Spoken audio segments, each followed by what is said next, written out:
Ecco, buonasera, ufficialmente buonasera a tutte quante e a tutti.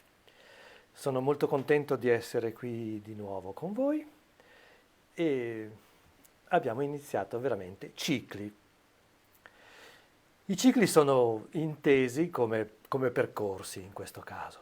Sono momenti della vita che dopo un aprirsi si chiudono e speriamo che non si ripetano, anche se la ripetizione è tipica di un ciclo, se no non si chiamerebbe ciclo. Comunque quello che volevo dire sostanzialmente è che idealmente un ciclo si è come chiuso e lo abbiamo vissuto tutti.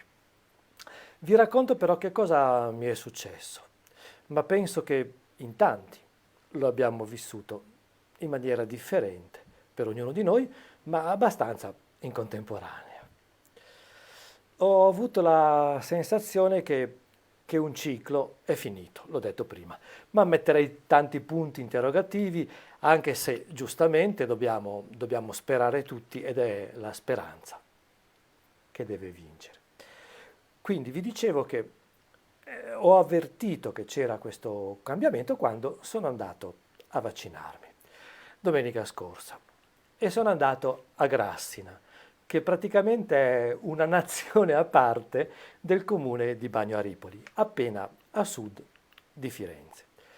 Ma inizierei dall'inizio del ciclo e io lo faccio iniziare attraverso le fotografie che sono state la mia salvezza il 23 febbraio del 2020, una domenica. Ad Arezzo c'è un carnevale molto popolare, molto particolare, molto seguito e adorato, che è quello del quartiere dell'Orciolaia. Ci sono strade bloccate per tutto il giorno, alla fine quintali di coriandoli sulla carreggiata, sui marciapiedi. È veramente una fiumara di gente impressionante, bambini contentissimi e tutte le famiglie. Ad un certo punto però della storia di questo carnevale, un sindaco diciamo che li obbliga a spostarsi in un grande parcheggio. Ma ogni anno comunque la festa imperversa e ha sempre successo. Vi devo confidare che a me non piacciono i carnevali, non mi divertono, fin da quando ero bambino. Sono sempre stato convinto che quando uno si maschera diventa quel personaggio e si deve comportare di conseguenza. Ho sempre avuto una sorta di deformazione professionale, anche quando ero piccolo, anche quando non lavoravo ancora. Ma la gente si comportava come normale, cambiava solo l'abbigliamento e poi però restava tutto uguale. Nemmeno l'idea di trasgressione mi è sempre sfuggita, di ribellione, di prendersi le chiavi della città e di una vita sognata. Una sorta di affrancamento, anche se solo per una giornata, io non l'ho mai vista e non l'ho mai sentita. Diciamo che, per dire parole grosse, che il dionisiaco sta da un'altra parte probabilmente. Comunque, insomma, ero da solo in casa quella domenica e mi sono detto di andarci al carnevale per fare un poco di fotografie. Tutti sono mascherati e tutti finalmente si lasceranno fotografare. Non c'è più nessuno che si fa fotografare. E per me, che sono sempre timoroso e molto lento a scattare, ho pensato che avrebbe potuto essere una buona scuola, un esercizio. Però già qualcosa era nell'aria. Mi sono detto ci vado a piedi anche se a 5 km da casa e poi 5 km a ritornare, però faccio una passeggiata, mi fa bene e poi torno a casa con un sacco di foto, ritratti, quello che chiamano alcuni street photography, una cosa di questo tipo. Va bene, arrivo un quarto d'ora prima che inizi la sfilata, ma non c'è nessuno. Intendo del pubblico, delle mascherine, dei bambini, solo gli organizzatori, la musica e i carri. Per il resto, deserto. Arriva l'ora dell'inizio e i carri iniziano a girare nel percorso assegnato, cioè praticamente intorno ai lati del perimetro assegnato. Sempre, praticamente, nessuno. E adesso vorrei farvi vedere alcune foto. Questo è il re del carnevale. i soliti carri, le solite cose, ma vedete già sullo sfondo che c'è pochissima gente.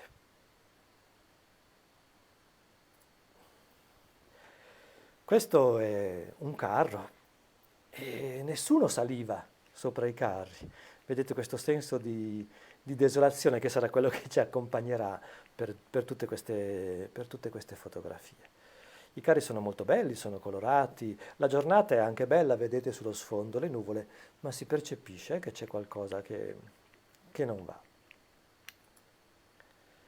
Ecco, qua vedete la sfilata è già iniziata, riuscite a capire un poco lo spazio, quale sia, e i carri correvano, come ho detto, intorno al perimetro. Vedete a me è una foto che piace molto. Eh, la cosa che mi ha impressionato, che mi ha colpito in maniera forte, è stato che loro ci mettevano l'anima, ci credevano tantissimo. Ecco, ho detto prima che non ho mai creduto al carnevale perché mi ha sempre dato l'impressione che le persone non ci credessero, non si calassero nel personaggio. Si sono calati nei personaggi. Per un bambino va bene, può essere semplice, ma per i due organizzatori, comunque con questo sorriso bello, ampio, sincero, forte, dove cercavano di convincersi, di convincermi ed erano disponibilissimi a fare le foto. All'inizio non riuscivo a capire, ma poi veramente è stato veramente chiaro che praticamente nessuno andava perché già nessuno cominciava più a fidarsi di quello che stava succedendo. Un segnale fortissimo perché, come dico, questa era una manifestazione radicata fortemente nella città, nel quartiere soprattutto, e i bambini avevano questo spazio libero. Questa è un'altra foto che secondo me esprime tantissimo quel momento. Questi ragazzi mascherati che guardano verso qualche cosa che doveva succedere, qualche cosa che doveva avvenire e che invece ahimè non stava avvenendo. Ecco, il mio Batman preferito. Poi mi fa impazzire quest'idea che una persona anziana si travesta da Batman, pronto a salvare la situazione. E veramente la gente la vedete, proprio poca. Veramente vi posso garantire che, detto anche poi anche da altre persone con cui ho parlato, non si passa, non si riesce ad entrare quasi. Questo è un altro momento, sempre vedete, ecco, c'è un po' più di gente, ma veramente di mascherine ancora non si parlava e nessuno stava capendo un poco fin dove poteva arrivare a rischiare. Queste sono le ragazze tutte vestite, splendide, bellissime che si mettono in posa. Per me, non solo per me, c'erano anche altri parenti che fotografavano. Ma continuate a vedere, qui siamo già alle 4 passate. E nel frattempo intanto anche si stava annuvolando tutto e il freddo arrivava. Questa è la situazione dall'altra parte, anche sul trenino in fondo, vedete, non c'è granché. Questo esprime tantissimo la desolazione, ma quella che arriva dopo è forse quella più emblematica di tutte. Ecco, vedete, Batman e il bambino orso che se ne vanno sconsolati. È molto felliniana, no? Questa immagine. È, è impressionante. Il giorno dopo poi sono andato, sono andato a Torino e sul treno era veramente deserto. Non ho trovato una persona. È stato veramente uno shock. E lì ho capito come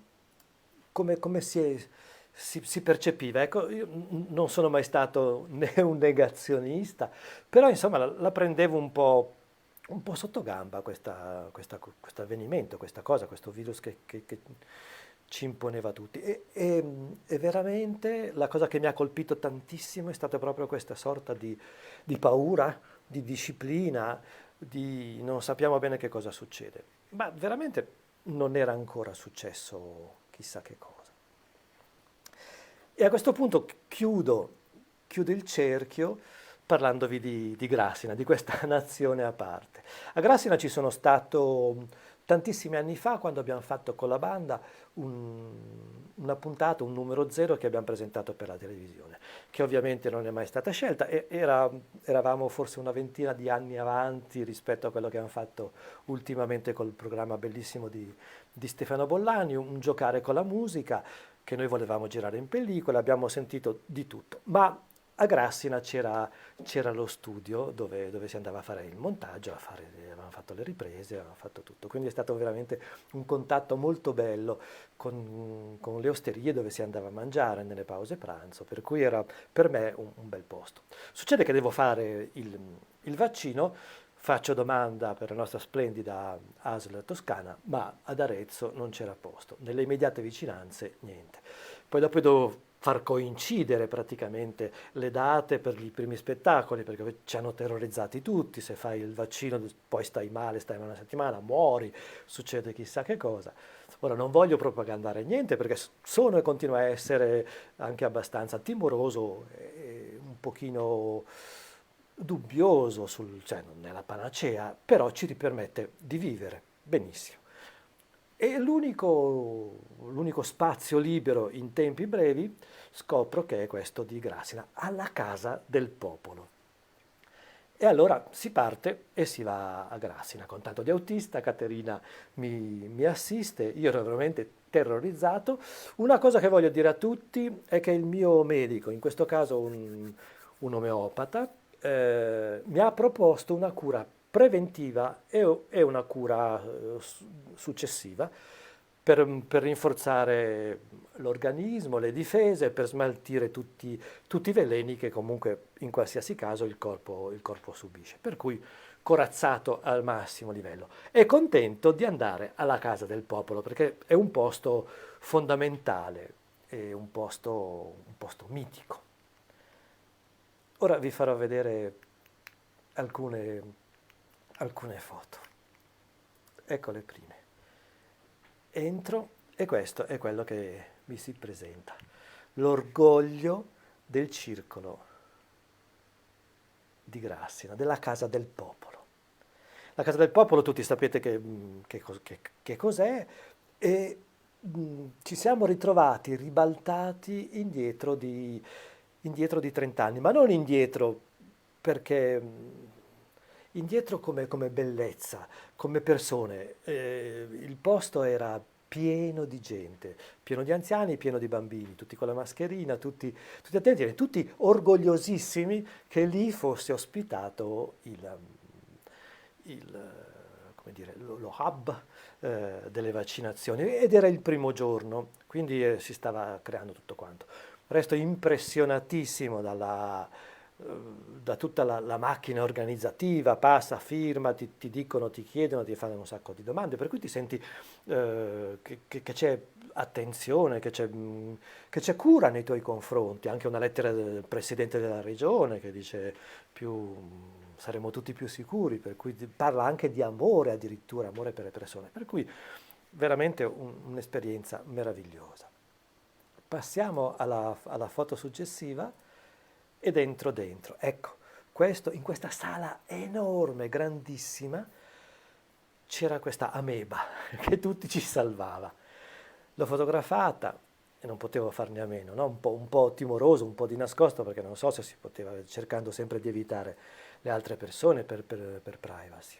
E questo era quello che era rimasto, perché è come se si fosse bloccato il tempo sull'immediato per i vaccini, ma anche proprio sulla, su una bellezza che io ho amato tanto, che ho conosciuto in Toscana, che via via, perlomeno stando in una città come Arezzo, si è persa tantissimo questa popolarità, questa spontaneità, questa schiettezza toscana. Mi piacerebbe tanto che ritornasse, e questo è un po' il sogno che ho fatto durante questo Covid. Qua invece alla fine del vaccino, che è veramente durato un secondo, ti fanno fermare un quarto d'ora, nel mio caso, e questo era quello che avevo a fianco. Cioè, splendido, bellissimo, veramente. Anni 70, no? spaziale, tutto quanto, un viaggio nel tempo, ma reale, questa è la cosa più bella. Questo era il mio vicino di attesa, perché eravamo lì tutti quanti che ci guardavamo, ci controllavamo, qualcuno più scocciato, qualcuno meno, io ero veramente sul super attenti e non succedeva niente, stavo benissimo. Questo è ancora quello che vedevo dall'altro lato del signore con il casco. C'erano sei di questi gazebi dove si andava a fare il vaccino. E ancora la ameba che tutti ci salva, pronta a risucchiarci verso al di fuori del tempo. Poi usciti fuori, questo pieno di murales, veramente bello, partecipato, vivo, non so quali altri termini, quali aggettivi usare, perché è proprio veramente bello. Ecco, questo è il fuori perché poi facevano fare un giro ad Anello, difatti mi sono perso, non capivo più dove ero.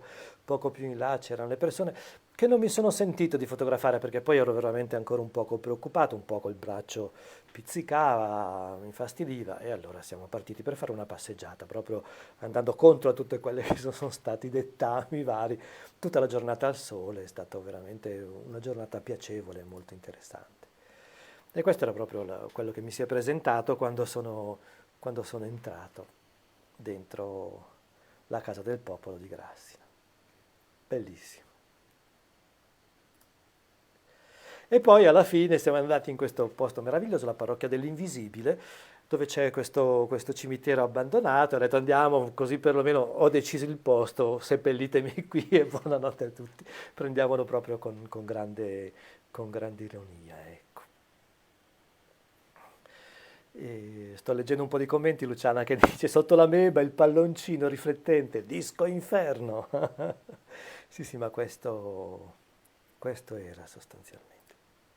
Bene, e in mezzo a questo prima e a questo dopo che è durato tanti mesi, perché febbraio, marzo, aprile, maggio, 15-16 mesi, no? Di difficoltà, di tragedie, di sofferenze, di patimenti, di dolore, di paure, e però anche di belle scoperte. Almeno la prima parte l'ho raccontato anche nello spettacolo che ho fatto dal vivo, fotografie d'appartamento. Le fotografie che sono state la mia salvezza, soprattutto nella prima parte, mi hanno veramente salvato. E di questo io ho fatto uno spettacolo, l'ho raccontato diverse volte, sono andato a cercare un poco, diciamo, il segreto, l'anima delle cose che avevo in casa durante il periodo in cui non ci si poteva muovere. E ho fatto, penso, 300-400 fotografie, mi svegliavo prestissimo la mattina, ma adesso vi voglio fare vedere un piccolo momento di una parte che ho registrato perché lo volevo tenere come testimonianza. Vi faccio vedere, speriamo che funzioni l'audio perché prima aveva dei problemi, vediamo se va. Sì. Devi prendere una follia, un'allucinazione, un'intuizione e portarla fino in fondo. Anche fidarti e lasciare che sia lei a guidarti. Una passione, il tuo lavoro. La cosa più importante è partire, precipitare in un mondo nuovo. Provi una scossa, senti che friggi per un'idea. Passi dal bagno e vedi un'angolazione nuova di cui non ti sei mai reso conto. Una sorpresa. È lì che intuisci una foto.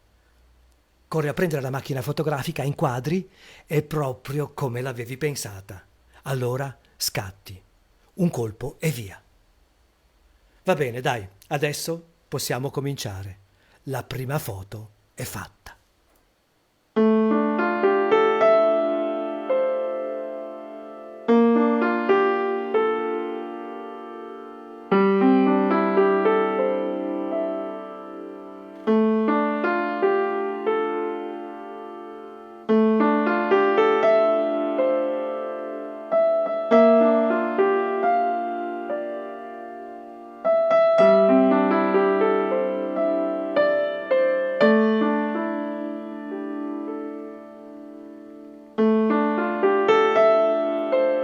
E questa era la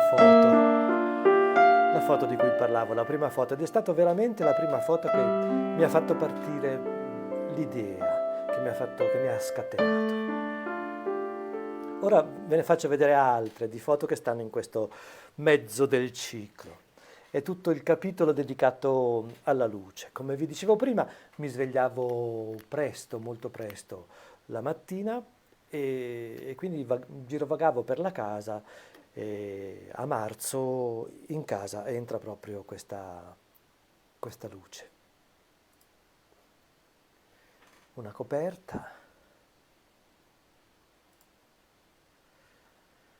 un bicchiere d'acqua che mi ha accompagnato la sera precedente, prima di andare a dormire. La poltroncina di vimini che mi ha visto riposare. E poi la frutta, il tavolo e i fiori, un mazzo di tulipani, belli, baciati dal sole. E questa invece è la foto che più mi ha toccato, mi ha cambiato proprio la prospettiva di queste fotografie, perché non pensavo di poter vedere con questi occhi, e questo è venuto proprio dall'allenamento continuo e costante. Questa è la foto iniziale. E è successo in questi giorni, in questi momenti, che sono stato contattato da Anna Pierobon, una fotografa molto brava che aveva fotografato la banda a Treviso, ai Suoni di Marca, se non sbaglio Treviso, qualche annetto fa, ed erano foto molto molto belle, tra le più interessanti che ci hanno fatto, anche se era una situazione molto da un palco da rock, però è riuscita a cogliere qualche cosa di un po' più personale, di più umano, al di fuori proprio dello spettacolo. Infatti queste foto sono tra le più insolite che ci hanno mai fatto. Quello che vi vorrei far però vedere, un attimo prima mi stavo dimenticando, è ancora un altro momento, se non vi dispiace, vi chiedo scusa, ma vi volevo far vedere un altro momento di cui parleremo poi di nuovo alla fine, perché è un nuovo progetto che mi sta frullando in testa. Ve lo propongo subito, eccolo, è qua. E quando parlo delle fotografie, cosa fanno le fotografie la notte? Cosa fanno le fotografie quando nessuno le guarda?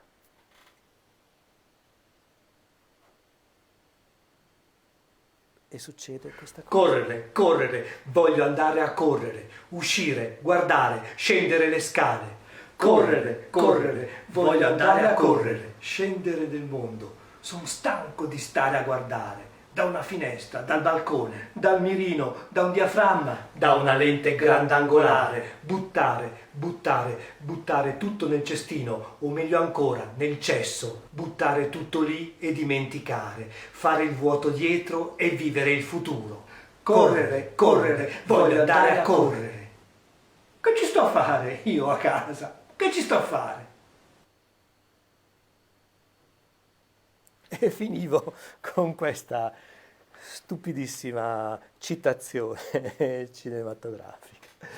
Va bene, adesso vi parlo di Anna Pierobon e del suo progetto, un progetto molto interessante, e vi vado a leggere, se ci riesco, quello che dicono loro. Il progetto, allora, sono stato contattato da lei e il progetto si intitolerà ancora, perché ha un seguito, si intitola Ritratti isolati.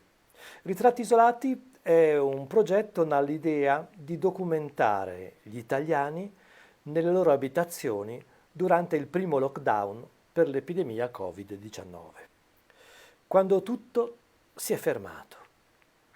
Attraverso una macchina fotografica e una videochiamata, il monitor è diventato un'apertura sul mondo esterno, e loro dicono anche interno, a volte unico scambio, unico contatto umano, unica occasione di confronto.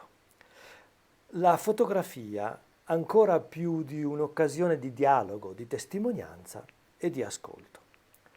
8 fotografi, senza la possibilità di incontrare dal vivo i loro soggetti, hanno raggiunto centinaia di persone in tutta Italia, oltre 400, tramite una videochiamata.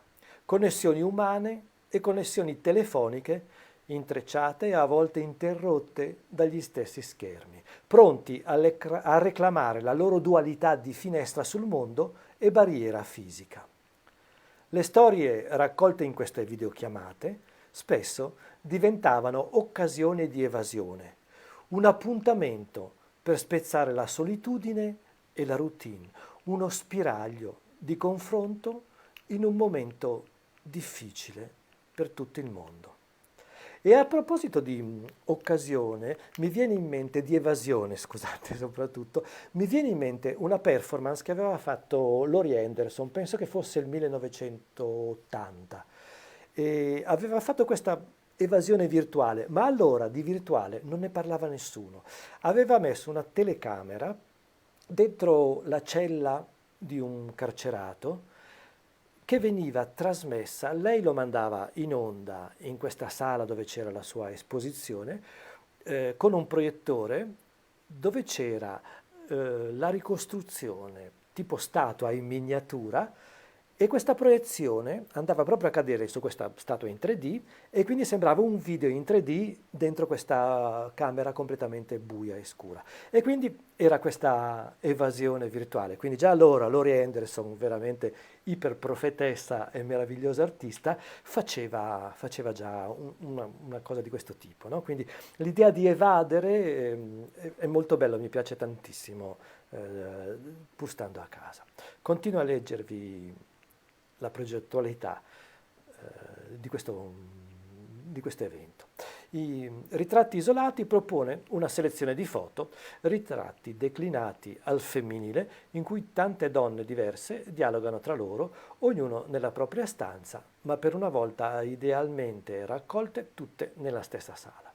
Allora questo è quello che hanno scritto per la presentazione, perché una mostra è stata fatta a Rimini la settimana scorsa, finita proprio domenica. I fotografi coinvolti, ve li nomino adesso tutti, sono Sergio Bruno, Patrizia Gagliano e Barbara Malacart del Piemonte, tutti quanti. Dante Marrese della Lombardia, Anna Vittoria Piero Bon, quella di cui vi ho parlato e da cui sono stato contattato, e Fabio Panigutto dal Veneto, Mariana Molinari in Emilia-Romagna e Monica Palloni nelle Marche. Allora devo dire che la chiacchierata è stata splendida. Io andavo in giro per la casa con il computer in mano per cercare un poco l'inquadratura migliore. Ora vi faccio vedere le foto e poi vi faccio vedere quello che ho fotografato mentre loro mi fotografavano. Eccole qua. Ritratti isolati, questo è il titolo, no? La copertina, diciamo così. Qua vedete alcuni fotografi, ognuno secondo la sua capacità e la sua diversità, il suo interesse, il suo specifico. Questo è un set praticamente, no? Loro stanno fotografando. Questo è un altro set, vedete? Quindi fotografavano lo schermo mentre si faceva questa chiacchierata. Molto bello, molto interessante. La chiacchierata, devo dire, è stata veramente non solo piacevole, ma proprio di solidarietà. Si è creata una bella sorta di umanità, e questo ha aperto e ha dato una grandissima speranza. È stato un bellissimo scambio tra fotografi, insomma, anche se io non sono esattamente un fotografo. Comunque è stato veramente bello. Questa è la foto che mi ha fatto Anna Vittoria, da casa mia, e sono stato in giro a cercare la posizione dal mio studio, da dove facevo appunto fotografie da appartamento. E lei ha fatto tutte le fotografie con questo cellulare rotto, secondo me, che ha dato il segno distintivo alla sua mano. E questa invece è la foto che ho fatto io poco prima che lei, o immediatamente dopo, adesso non ricordo più, dopo che lei ha scattato la foto. Questa è Anna, il mio computer e il mio studio. Queste sono alcune delle foto che hanno fatto. Potete vedere foto molto diverse tra di loro. Questa è un'altra foto di Anna, che ambientava sempre in situazioni e posti diversi, anche a secondo del personaggio, a secondo della chiacchierata che si faceva, andava a cercare il suo set ideale del nostro set ideale. Qua invece vediamo il Poiana, che lascia anche come citazione, ve la dico: quando sento che mi andrà tutto bene, mi viene voglia di fare testamento. Siamo troppi, consumiamo troppo, siamo un buco nero. Non vedo l'ora di tornare a pensare normale, di tornare a dare la colpa a quelli de fora, fora che a me. E questa era la la storia del Poiana. Qua c'è un'altra foto, vedete tutti in casa, qualcuno più felice, qualcuno un po' più disperato, qualcuno più triste, qualcuno più meditabondo. Mentre invece questo è un momento dell'allestimento della mostra che hanno fatto a Rimini. Questa invece è la foto che hanno attaccato e quindi mi hanno portato a teatro praticamente, no? Nonostante io fossi lontana. Questo è quello che mi ha scritto l'altro giorno e mi ha fatto un poco scattare l'idea di questa diretta. E questa è la bellissima sala con tutte le fotografie, con le persone sedute praticamente che stanno guardando un palco vuoto. L'allestimento è veramente molto molto bello. E questo era Ritratti isolati. Bene. E, dopo che vi ho detto anche del Poiana, di queste foto, è successo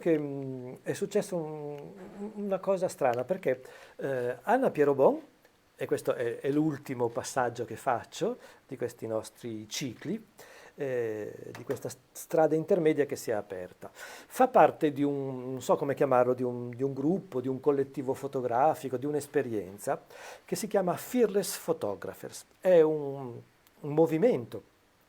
Spero di dire le cose giuste perché le ho tradotte un poco dall'inglese e adesso poi andrò a leggervi qualcosa. È è un gruppo di fotografi, professionisti ovviamente, di matrimoni. Il progetto è veramente molto interessante. Scusate, vado a leggere il loro sito, abbiate un secondo di pazienza perché vale veramente la pena. E loro dicono: abbiamo sempre saputo che non c'era un modo per celebrare l'amore, ma le sfide del Covid-19 lo hanno messo a fuoco come mai prima d'ora. Il loro sito dice: incredibili fotografi di matrimoni per coppie che amano davvero la fotografia. E già questo mi piace. Ecco, la fotografia di matrimonio tante volte viene vista un po' bistrattata, un po' viene detto questi quanti soldi vogliono, però è quello che dà da vivere a tantissimi fotografi e si è sviluppata nel tempo veramente una grandissima professionalità. Questi fotografi cercano qualche cosa di diverso e sono sparsi per tutto il mondo. E vi continuo a leggere perché mentre alcune coppie hanno rinviato i loro matrimoni, altre hanno invece reinventato le loro nozze come fughe in luoghi remoti, o sono andate avanti con eventi tranquilli, in chiese vuote, tagliando drasticamente le loro liste degli ospiti per soddisfare le restrizioni di occupazione locali. Alcune coppie hanno ospitato cerimonie in live streaming, progettate per includere tutti da lontano. Altri ancora hanno optato invece per eventi ibridi, integrando celebrazioni di persona a distante, alcune persone in auto. E per coloro che si sono riuniti per i matrimoni di persona, l'allontanamento sociale e le maschere per il viso sono stati rapidamente tradotti in un nuovo linguaggio d'amore. I colpi di gomito hanno sostituito la stretta di mano, controlli della temperatura, disinfettante per le mani e protocolli di pulizia migliorati si sono aggiunti rapidamente agli elenchi di cose da fare dai wedding planner. Il lavoro di questi fotografi di matrimoni professionisti mostra immagini inconfondibili di amore, buon amore, resilienza, che parleranno per sempre a questi tempi difficili. Ecco, per me è stata una sorpresa visitare le loro foto ed è stato anche fare un viaggio proprio nel mondo. Bene, vi faccio vedere alcune di queste foto. Questa è la prima, vedete proprio che cosa succedeva, che cosa è successo. Vi devo confessare a livello personale che anch'io ho vissuto il nostro matrimonio in isolamento. E quindi sono vicino a queste cose, anche se non avevamo pensato a una festa, però ecco, sono tutti pensieri che, che ci hanno attraversato. E questa è un'altra, vedete, a me fanno impazzire queste foto. E vengono veramente da tutte le parti del mondo. La sposa che sistema sopra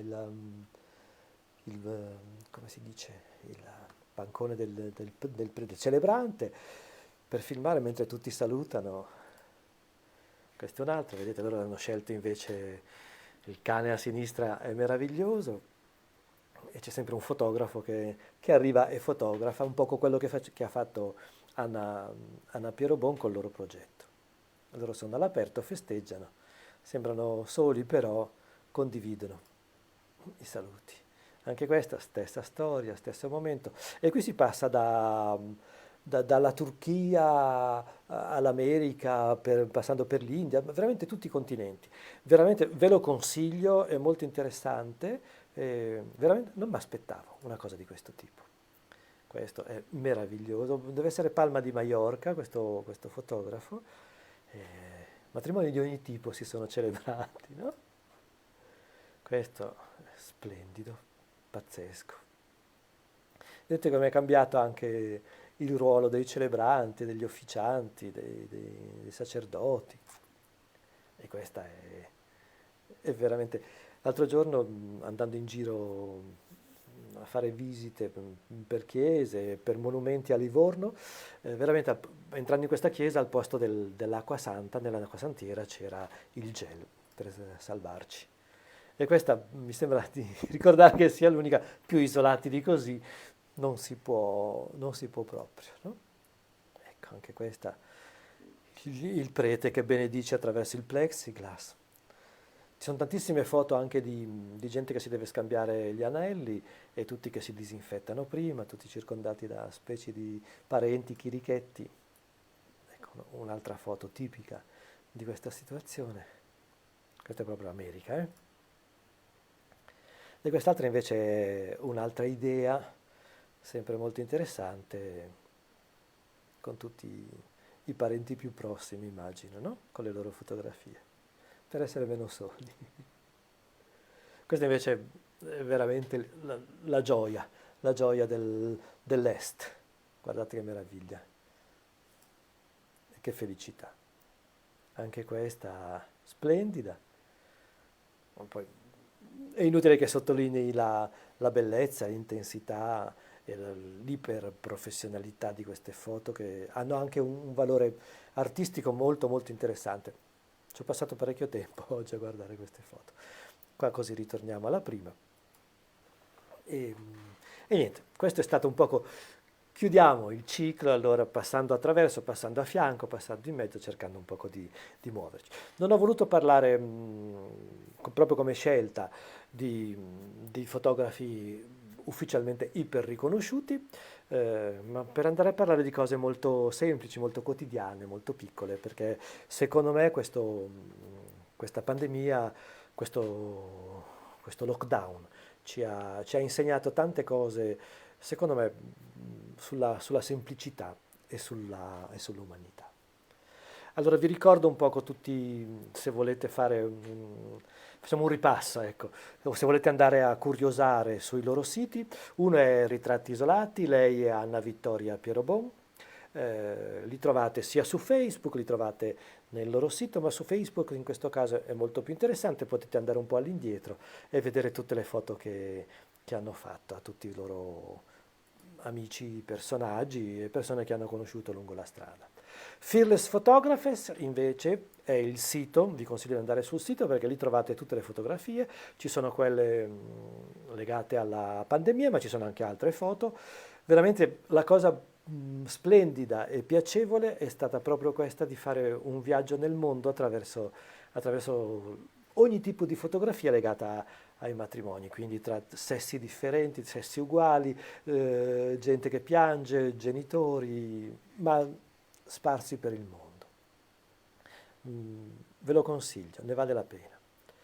E adesso vi volevo parlare, come avevo detto all'inizio, così poi ci salutiamo, che ho aperto questo canale Telegram. Vorrei spezzare una lancia a favore di Telegram perché è una piattaforma, è un social che secondo me farà tantissima strada, diventerà importantissimo perché riesce ad unire un poco WhatsApp per la messaggistica immediata, riesce ad unire invece con i canali che possono raccogliere tutto quanto, è un po' Facebook, è un po' YouTube e non si abbandona mai questa piattaforma per andare sulle altre. Eh, il mio riferimento è R Carlone, il mio canale Telegram, dovete mettere t.me slash, come si dice, o sbarra, R Carlone per vedere. La cosa bellissima che sta venendo fuori su Telegram è che tutte le persone o buona parte delle persone che ci partecipano stanno mettendo contenuti esclusivi perché veramente è un mezzo molto molto complesso, molto ricco, che permette una nuova forma, secondo me, di comunicazione. Difatti io ci sto mettendo cose abbastanza, come ho detto a qualcuno, tra parentesi, esclusive. Ricordo che mercoledì, però soltanto per le persone che mi hanno sostenuto economicamente, cioè che hanno partecipato agli spettacoli pagando il biglietto, faremo uno Zoom, mi piacerebbe che ci foste in tanti per parlare e per presentarvi un progetto in iper esclusiva. Sto ragionando su alcune cose nuove. Poi subito dopo passerò a tutti voi e se mi danno l'approvazione i miei fedelissimi, allora si parte e si va avanti con questa nuova idea, questo nuovo progetto. Vi ho detto più o meno tutti i punti dove trovarmi, ricordatevi che mi trovate su www.robertocarlone.it. Se vi iscrivete alla mailing list, questa farà parte delle nuove idee che stanno venendo fuori con delle belle sorprese, anche qui esclusive. Stiamo andando verso l'esclusivo e l'unico. Va bene, vi ringrazio tantissimo di essere stati con me, do una scorsa ai messaggi, Fiorenza che ci saluta, aspettate che vado, Luciana, Max, Luca saluta anche lui, lo saluto, riverisco, come si diceva, Caterina dice Andrea Pennacchi, di nuovo Max che fa i complimenti, e Eleonora che non conosco e che saluto.